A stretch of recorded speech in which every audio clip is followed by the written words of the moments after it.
She joins me now, and it's lovely to see you. You too. I haven't seen you for Really years. good. I know, years and years and years. You're looking very well. And Well, you're actually, looking younger than when I last saw you about 10 years ago. I've got a painting in the attic. I'll have to go and look at it. But you do, you look great. Considering you've got two kids, one's what, 2.5? Yes. 2.5 and the other one's? One.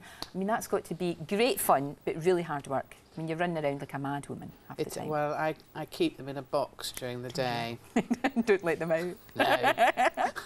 But it's great. It's really the best thing that ever happens. And you're right. I mean, looking at that clip, you know, when I had a child, all of a sudden your world just closes completely, doesn't it?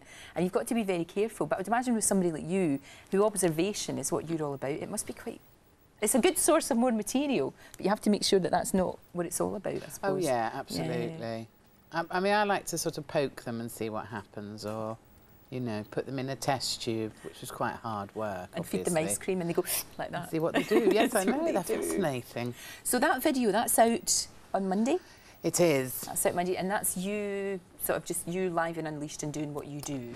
Well, yes, I would say not so much unleashed, more sort of, well, it's called Barely Live, and I must admit, I wish they'd wheeled me on a trolley because I was feeling a bit tired that night. But how do you manage it then with the children and doing the work? Because it's a question we never ask of men, but we always ask of women. I get a different comedian in every day to look after them, and then I test them at the end of the day and tell them to steal some of their jokes, so I've got enough for my own set. For your own set. How often are you working though now? Have you had to cut back? Or have you managed to sort of get the old balance going? Not really. I've kind of cut back on sort of going to Iceland, the country, not the supermarket. You know, I don't go away. I only go and work places that I can get back the same night. For sure. So basically Peckham. Because I live in Dulwich, you see. So that would be that. So that does narrow down my work possibilities, but it's going all right. But you have been doing this for a long, long time now. You've survived. You are a survivor. I have. I don't know how. Tell me how, LK. How Well, I survived? don't know. I don't know, because you're good. Oh, I don't know about that. No, it is. It's true. You don't survive. There's not many other kind of women coming up, really, and I don't know why that is. It's quite depressing, that, isn't it? It is, really. There's not, because there's like you, the sort of gang of all of your time. All the sad old menopausal old bags who were No, I wouldn't ever dream of saying that. knocking back the old HRT and staggering on stage still. But as for younger women, no, not a huge amount. It's a shame, really, because I think it's very important, because it was, I mean, you guys kind of broke the mould, because it was always perceived as a very much a male thing, you know, and standing up there.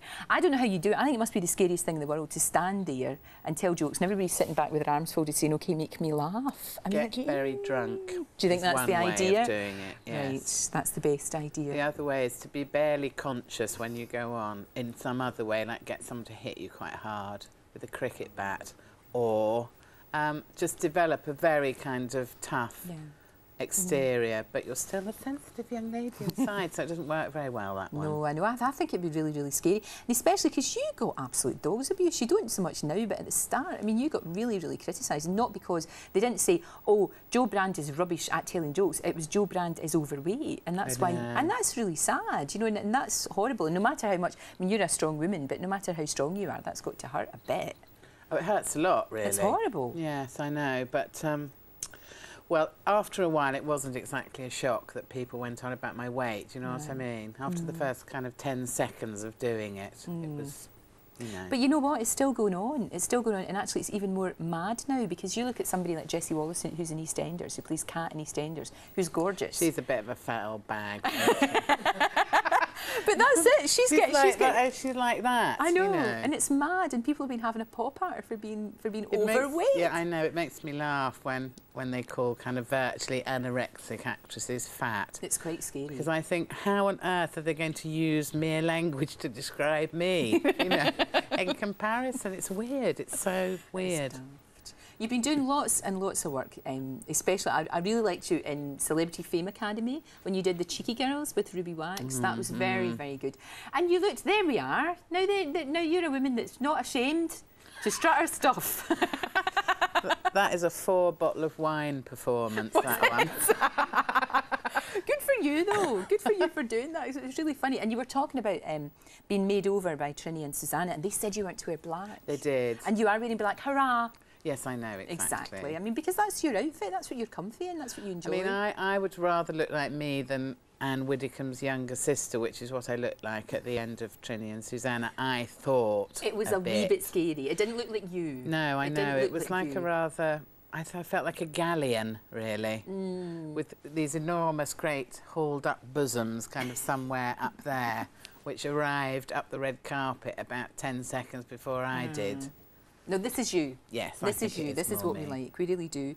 It's lovely to see. I wish I had more time to talk to you. That's the thing about Breakfast Daily, because it's like wee chunks rather than great big giants. But at this time of the morning, I can't cope with much longer than we've just had. Then. So well, that's good. Can I just go? Oh. Yeah, you can. You can do whatever you like.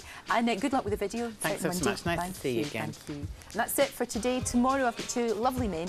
Paul Bettany is coming in. I do like Paul. He's very good. He shows his bottom off in most of his films. And Donny Osmond as well. Don't miss it. See you then. Bye bye. I've been with you 7 years. I've never cheated on you.